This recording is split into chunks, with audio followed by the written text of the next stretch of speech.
ஜோதிடம் டாக்ஸ் தமிழ் நேயர்களுக்கு வணக்கம். நான் டாக்டர் தீபா லலன். இன்னைக்கு நம்ம என்ன டாபிக் பத்தி டிஸ்கஸ் பண்ண போறோம் அப்படின்னா, குரு பெயர்ச்சி பலன்கள் தாங்க பார்க்க போறோம். குரு பகவான் 1/6/2026 மிதுனத்துல இருந்து கடகத்துக்கு பெயர்ச்சியாகி கடகத்துல உச்சம் பெற்று அமர்றார். அதுக்கும் மேல அவரோட உச்ச பார்வை 5, 7, 9 நிறைய ராசிகளுக்கு எக்ஸ்ட்ராடினரியான நற்பலன்கள் கொடுக்க போகுது. அந்த மாதிரி உங்க ராசிக்கு என்ன மாதிரி நற்பலன்கள் கொடுக்க போகுது, நேரத்தை வீண் பண்ணாம சட்டுன்னு பார்த்துடலாம் வாங்க. ரிஷப ராசி அன்பர்கள், உங்களுக்கு இந்த குரு பயிற்சி எப்படி இருக்கு அப்படின்னா, முதல்ல சனி பகவானே நிறைய நல்லது செய்ய போறாரு. அதுக்கும் மேல குரு பயிற்சி 3ஆம் பாவம், அதாவது கடகம் உங்களுக்கு 3ஆம் பாவம். 3ஆம் பாவத்துல குரு பகவான் உச்சம் பெற்று அமர்ந்தார். நிறைய பேர் பாத்தீங்கன்னா குரு பயிற்சி பத்தி கேட்கும்போது கேட்கறது உண்டு, மேடம் குரு பகவான் 3ஆம் பாவத்துல போயிட்டாரே மேடம், ஸ்தான பலம் இல்லையே மேடம், கவலையப்படாதீங்கம்மா. காரணம் என்ன அப்படின்னா, உங்க ராசி அதிபன் சுக்கிர பகவான். குரு நமக்கு பகை கிரகம் தான். பகை கிரகம் 3ஆம் பாவத்துல போய் உட்கார்றது அப்படின்றது நல்லதுதான், கவலைப்பட வேண்டாம். அதுவும் அவர் உச்சம் பெற்று அமர்றார். சரி, ஆல்ரெடி சனி நல்லது செய்யக்கூடிய பொசிஷன்ல இருக்காரு, ராகு நல்லது செய்யக்கூடிய பொசிஷன்ல இருக்காரு. இருந்தாலும் பெருசா முன்னேற்றம் இல்லையே, கவலைப்படாதீங்க. இந்த காலகட்டம் முன்னேற்றம் அப்படின்றது உறுதியா உண்டு. கண்டிப்பா ஒரு தொழிலதிபரா நீங்க மாறுறதுக்கு, தொழில்ல மேன்மை முன்னேற்றம் அடையறதுக்கான அத்துணை சாத்தியக்கூறுகளும் இருக்கு. சரி, இப்ப குரு பகவானுக்கு வரலாம். குரு 3ஆம் பாவத்துல உச்சம் பெற்று அமர்ந்திருக்காரு. முயற்சி ஸ்தானத்துல குரு. இன் டெப்த் ஆஃப் நாலேஜ் அப்படின்றது, நீங்க எந்த தொழில் செய்றீங்க அப்படின்னாலும் அந்த தொழில இன் டெப்த் ஆஃப் நாலேஜ் அப்படின்றத கேதர் பண்ணிப்பீங்க. இன்பில்ட்டாவே எனர்ஜி ஜாஸ்தி இருக்கும். பொதுவா ஒரு மனுஷனுக்கு பாத்தீங்கன்னா, ஒரு தைரியம் வரணும் அப்படின்னா, ஒண்ணு அவங்க கிட்ட பண பலம் இருக்கணும், இல்ல படபலம் இருக்கணும், இல்லைன்னா புத்தி பலம் இருக்கணும். இதுல இந்த பணபலம் படபலத்தை விட ஜாஸ்தி எது அப்படின்னா புத்தி பலம். நான் பெரிய புத்திசாலின்ற எண்ணம் நம்மள பெரிய லெவல்ல டெவலப் பண்ணும். ஆக அந்த எண்ணம் உங்களுக்கு டிஃபால்ட்டா வரும். ரிஷபத்துக்கு அது எல்லாமே பாத்தீங்கன்னா நேச்சுரலா உங்களுக்கு நிறைய திறமை இருக்கும், புத்திசாலித்தனம் இருக்கும். இந்த காலகட்டம் அவங்க அந்த எந்த தொழில ஸ்டிக் ஆன் பண்றாங்களோ அதுல பயங்கரமா முயற்சி பண்ணி சக்சஸ் ஆகக்கூடிய காலகட்டம். இது ஒரு பெரிய பிளஸ் இல்லைங்களா? தம்பி தங்கச்சி உங்களுக்கு இளையவங்களோட உங்களோட சப்போர்ட் அப்படின்றது பரிபூர்ணமா கிடைக்கும். பொதுவா குரு பகவான் பாத்தீங்கன்னா 8 மற்றும் 11க்கு அதிபன். அஷ்டமாதிபதியும் நமக்கு அவன் தான், லாபாதிபதியும் அவன் தான். அப்ப அவன் 3ஆம் பாவம் முயற்சி ஸ்தானம் தைரியஸ்தானத்துல உட்காரும் போது நம்மளோட தைரியம் பன்மடங்கு பெருகும். அதுக்கும் மேல குருனோட உச்ச பார்வை 7ஆம் பாவத்தை பாக்குற நிறைய ரிஷபராசி அன்பர்கள் டிஃபால்ட்டா திருமணம் அப்படின்றது நடக்கும். ஆல்ரெடி திருமணம் ஆயிடுச்சுங்க, அந்த உறவு ஊசல் ஆடிட்டு இருக்கு. அந்த உறவுல பாத்தீங்கன்னா ஒரு முன்னேற்றம் அப்படின்றது வரும். ஆல்ரெடி டிவோர்ஸ் ஆகி 10 வருஷம் ஆயிடுச்சுங்க, இளைய கலத்திரம் அப்படின்றது வரத்துக்கு வழியும் வாய்ப்பும் உண்டு. ரொம்ப சின்ன வயசுலயே டிவோர்ஸ் ஆனவங்க சிலர் பாருங்க 50 வயசுல 2வது திருமணம் பண்ணிப்பாங்க. தப்பு இல்லை, அவங்களோட மனசுக்கு எது விருப்பமோ அதை தாராளமா பண்ணிக்கலாம். நல்ல ஒரு குணவதியான குணவாளனான ஒரு வரன் உங்களுக்கு கிடைக்கிறதுக்கான எல்லா வாய்ப்பும் உண்டு. அதுக்கும் மேல பாக்கியஸ்தானத்துல குருனோட பார்வை, உங்களோட பேரு புகழ் சொல்வாக்கு செல்வாக்கு அதிகமாகும். ஹையர் எஜுகேஷன் படிக்கிற குழந்தைகளா இருக்கீங்க அப்படின்னா, இப்ப எம்பிபிஎஸ் முடிச்சவங்க நாங்க எம்டி பிளான் பண்றோம், சூப்பரா சீட் வாங்கி உட்காந்துருங்க. 3 வருஷமா நாங்களும் நீட் எழுதுறோங்க, இந்த வருஷம் சக்சஸ் ஆவீங்க. புரியுதுங்களா? ஆன்மீகம் சார்ந்த சுற்றுலா போறதுக்கு, இன்ப சுற்றுலா போறதுக்கான நிறைய ஆப்பர்ச்சுனிட்டி. அப்பானோட ஆரோக்கியத்துல முன்னேற்றம் வரும். அப்பாக்கு சொல்வாக்கு செல்வாக்கு அதிகமாகும். உங்களுக்கும் உங்க அப்பாவுக்கும் ரொம்ப நாளா பெருசா மிஸ் அண்டர்ஸ்டாண்டிங் இருந்து பாத்தீங்களாமா, அந்த ரொம்ப நாளா இருக்கக்கூடிய மிஸ் அண்டர்ஸ்டாண்டிங்ஸ்ல ஒரு நல்ல மாற்றம் வரும். அப்பா ஐயோ நம்ம பிள்ளை நம்ம விட்டுறக்கூடாதுன்னு நினைப்பாரு. நீங்களும் ஐயோ நம்ம அப்பாவாச்சே, இவ்வளவு நாள் பேசாம பழகாம அவரை ஒதுக்கி வச்சிருந்தோம், இப்ப நம்மளோட இணைஞ்சு இருக்கணும், அப்பாக்கு அப்படின்ற உரிய மரியாதை நம்ம கொடுக்கணும், அப்பா மேல பாசமா இருக்கணும்ன்ற எண்ணம் உங்களுக்கும் தோணுமா. அதுக்கும் மேல லாபஸ்தானத்துல குருனோட பார்வை. தொழில்னு ஒண்ணு செய்யுங்கம்மா. தொழில்னு ஒண்ணு செய்றீங்க அப்படின்னா லாப சனி நிறைய லாபத்தை கொடுப்பா. அதுக்கும் மேல குருனோட பார்வை அதே லாப சனி மேலேயும் விழுது, லாபஸ்தானத்து மேலேயும் விழுது அப்படின்றதுனால எக்ஸ்ட்ராடினரியால லாபம் அப்படின்றது வருமா, கவலைப்பட வேண்டாம்.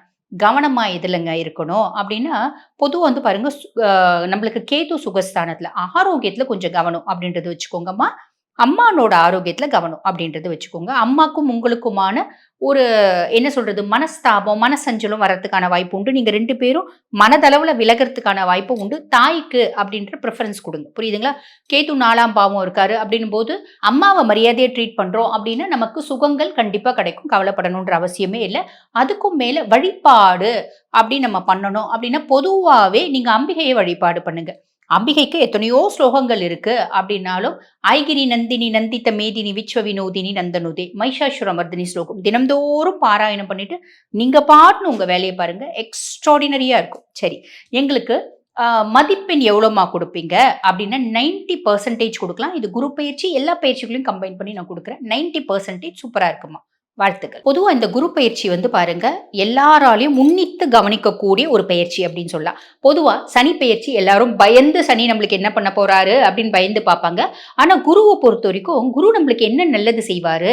எந்தெந்த விதத்துல நல்லது செய்வாரு? அப்படின்னு ஆசையா பார்ப்பாங்க அப்படின்னு சொல்லலாம். சரி, காரணம் என்ன? குரு பகவான் வந்து பாருங்க, தேவகுரு, ப்ரஹஸ்பதி, முழு சுபர்.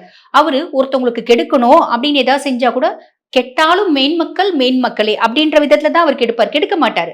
என்ன பண்ணுவாருன்னா, ஒரு படிப்பினைகள் அப்படின்றத சாலிடா குடுப்பாரு. அப்படி பார்த்தா சனியும் படிப்பினைகள் குடுப்பாரு. ரொம்ப இன்டென்சிஃபைடா குடுப்பாரு. நம்ம முடியல அப்பா, மூச்சு முட்டுதுப்பா, தாங்க முடியலப்பா அப்படின்னு வருத்தப்படுவோம். ஆனா குரு குடுக்கக்கூடிய படிப்பினைகள் அப்படின்றது வேற. அதுக்கும் மேல குருனோட பார்வை அப்படின்றது பயங்கர நல்லது செய்யுங்க. இதுக்கு ஒரு கதையே இருக்கு. அந்த கதையை ரொம்ப ஷார்ட்டா சொல்றேன். ஒரு முறை என்ன ஆகுது, தேவேந்திரன் வந்து குரு பகவான் கிட்ட வந்து ஜோதிடம் பயில போறார். பயின்ற போன பின்னாடி அப்ப குரு பகவான் எல்லாத்தையும் சொல்லி குடுத்துடுறாரு. தேவேந்திரனுக்கு தான் என்ற அகங்காரம் அதிகரிக்குது. அப்ப குரு கிட்ட சொல்றாரு, நான் இப்ப பயங்கரமா உங்கள விட ரொம்ப திறமைசாலியா மாறிட்டேன். அப்படின்னும் போது ஜோதிடத்துல அப்படின் போது குரு சொல்றாரு, சரி ஒரு குழந்தை ஒரு அந்த காலத்துல குழந்தை ஜனிக்குது. இந்த குழந்தையினோட ஜாதகத்த நீ கணிச்சு சொல்லு அப்படின்னும் போது அவர் சொல்றாரு, இந்த குழந்தை இந்த காலகட்டம், இந்த நாள், இந்த நேரம் இந்த குழந்தைக்கு மரணம் சம்பவிக்கும். இதுதான் இந்த ஜோதிட சாஸ்திரம் சொல்றது அப்படிங்கிறாரு. சரி அப்படின்றாங்க. அந்த நேரம், அந்த க்ஷணம் தேவேந்திரன் குறிக்கப்பட்ட நேரத்துல குரு பகவானும் தேவேந்திரனும் அந்த குழந்தைக்கு பக்கத்துல போய் நிக்கிறாங்க. நிக்கும்போது அந்த குழந்தை வந்து ஒரு யானையில அது வந்து பாத்தீங்கன்னா ஆடிட்டு இருக்கு. அந்த யானைக்கு மேல கட்டை வைப்பாங்க பாத்தீங்களா? அந்த கட்டையில ஒரு பெரிய நாகம், கருநாகம் அதுல சுத்திட்டு இருக்கு. சுத்திட்டு இருக்கும்போது தேவேந்திரன் சொல்றாரு, இது பாருங்க இன்னும் இத்தனை நொடியில அந்த குழந்தை மரணம் சம்பவிக்கும் அப்படிங்கிறாரு. அப்ப குருவும் பாக்குறாரு, தேவேந்திரனும் பாக்குறாரு. அந்த குழந்தை சாகவே மாட்டேங்குது. மாறா என்ன நடக்குது அப்படின்னா, அந்த குழந்தை தூங்கிட்டு இருந்த குழந்தை எழுந்து காலை சக்கு சக்கு சக்குன்னு உதைக்குது. உதைக்கும் போது அந்த யானை வந்து சுத்தி சுத்தி அந்த கட்டையில அந்த பாம்பு மாட்டி செத்து போயிடுது. அப்ப தேவேந்திரன் சொல்றாரு, இது என்ன புதுசா இருக்கு? நான் கணிச்ச ஆருடம் தப்பா போயிடுமா? இது எப்படி? சாத்தியமே கிடையாது அப்படின்னும் போது, ஜாதகத்துல குழந்தைக்கு குருனோட பார்வை இல்லையே அப்படிங்கிறாரு. அப்ப குரு பகவான் சொல்றாரு, கட்டத்துல குருனோட பார்வை இல்ல. நான் இங்க தானே இருக்கேன். என்னோட பார்வை அந்த குழந்தை மேல பதியுது இல்ல. அப்ப அந்த குழந்தை உயிர் எப்படி பறிக்கப்படும்? யமதர்மனால எப்படி அந்த உயிரை வந்து கொண்டு போக முடியும்? அப்படிம்பாரு.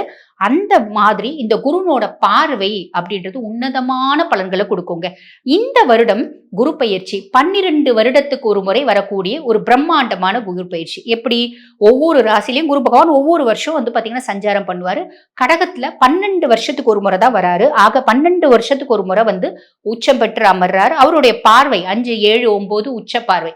ஆக உச்சம் பெற்று இப்ப கடகத்துல அமர்ந்திருக்காரு. அதுக்கும் மேல அவரோட பார்வையும் வந்து பாத்தீங்கன்னா எல்லா ராசிக்கும் நல்லது செய்ய போகுது. முக்கியமா அவருடைய 9ஆம் பார்வை, உச்ச பார்வை சனி மேல படிய போகுது. அப்ப மேஷராசி அன்பர்களுக்கு சனி பகவான் 7 நாட்டு சனியா இருக்காரு. அதுக்கும் மேல நம்ம வந்து பாத்தீங்கன்னா கன்னி ராசி அன்பர்களுக்கு கண்டக சனியா இருக்காரு. தனுசு ராசி அன்பர்களுக்கு அர்த்தாஷ்டம சனியா இருக்காரு. கும்பராசி அன்பர்களுக்கு வந்து பாத்தீங்கன்னா இவரு பாத சனியா இருக்காரு. அதே மாதிரி மீன ராசி அன்பர்களுக்கு ஜென்ம சனியா இருக்காரு. இந்த மாதிரி சனி பகவான் கெடுக்கணும் அப்படின்ற ராசிகளுக்கு மேல முக்கியமா ஒரு ராசி சிம்ம ராசியை விட்டுட்டோமே, முக்கியமா ரொம்ப கஷ்டப்படக்கூடிய ராசி அதுதானே. சிம்ம ராசிக்கு அஷ்டம சனியா இருக்காரு. ஆக இந்த 6 ராசிகளுக்கும் சனி பகவான் கெடுக்கணும் அப்படின்னு கங்கணம் கட்டிட்டு இருக்காரு. குருனோட 9ஆம் பார்வை அவர் மேல படுறதுனால சனி கட்டுண்டு கிடப்பாரு. Almost nullify ஆயிடுவாரு. சனினால வரக்கூடிய எந்த விதமான கெடுபலன்களும் இந்த ராசிக்கு வரப்போறது இல்ல. மீதி இருக்க ராசிக்குலாம் அவர் நிறைய நல்லது செய்ய போறார். குருனோட பார்வை இருக்கிறதுனால இன்னும் கொஞ்சம் நல்லதை சட்டு சட்டு பட்டு பட்டுன்னு நிறைய நல்லது செய்ய போறார். ஆன் தி ஹோல் 12 ராசிகளுக்கும் குரு பயிற்சி நல்லா இருக்கு. இப்ப தனுசுக்கு அவர் அஷ்டம குருவா வந்தாலும் உச்சம் பெற்றிருக்காரு. அவருடைய உச்ச பார்வை நிறைய நல்லது செய்ய போகுது. ஆக இந்த குரு பயிற்சி எல்லாருக்கும் நிறைய நல்லது மட்டுமே நடக்க போகுது. கவலையே பட வேண்டாம், தைரியமா இருக்கு. இப்ப நான் சொன்னது வந்து பாத்தீங்கன்னா கோச்சார பலன். பொதுவா குரு பயிற்சி ஒவ்வொரு ராசிக்கும் என்னென்ன மாதிரி நற்பலன்கள் கொடுக்க போறாங்க அப்படின்றத சொல்லிட்டேன். இதுக்கும் மேல குரு பயிற்சி என்னுடைய சுய ஜாதகத்துக்கு எப்படிமா இருக்கும்? தசநாதன் என்ன பாவத்துல இருக்கா? வலுத்து இருக்கானா? 1, 5, 9 நட்சத்திர சாரங்கள் வாங்கி இருக்கானா? பாபர்னோட பார்வை இருக்கா? சுபர்னோட பார்வை இருக்கா? இப்படி ஏகப்பட்ட விஷயம் இருக்கு. அந்த மாதிரி என்னோட சுய ஜாதகத்தை நான் அனலைஸ் பண்ணிக்கணும் அப்படின்னு விருப்பப்பட்டாலும் நான் பலமுறை அனலைஸ் பண்ணிட்டேன். இந்த காலகட்டம் எனக்கு எப்படி இருக்கணும் எக்ஸாக்டா தெரிஞ்சுக்கணும் அப்படின்னு விருப்பப்பட்டாலும் இன்னும் எத்தனையோ விதமான பிரச்சனைகள் இருக்குமா, அதுக்கெல்லாம் இந்த காலகட்டமாவது தீர்வு கிடைக்குமா? இந்த வருஷம் குரு பயிற்சியாவது எங்களுக்கு நல்லது செய்வாரா குரு பகவான்? அப்படின்ற பல கேள்விகளுக்கு பதில் வந்து பாத்தீங்கன்னா உங்க சுய ஜாதகத்தை பார்த்தா தெரியும். என் சுய ஜாதகத்தை அனலைஸ் பண்ணிக்கணும் அப்படின்னு விருப்பப்படுறீங்கன்னா நான் பேசிட்டு இருக்கும் போதே என்னோட வாட்ஸ்அப் நம்பர் டிஸ்பிளேல கொடுத்துருப்பாங்க. அந்த வாட்ஸ்அப் நம்பருக்கு கால் பண்ணி அப்பாயின்மெண்ட் ஃபிக்ஸ் பண்ணி என்கிட்ட பேசிக்கலாம். தேங்க்யூ.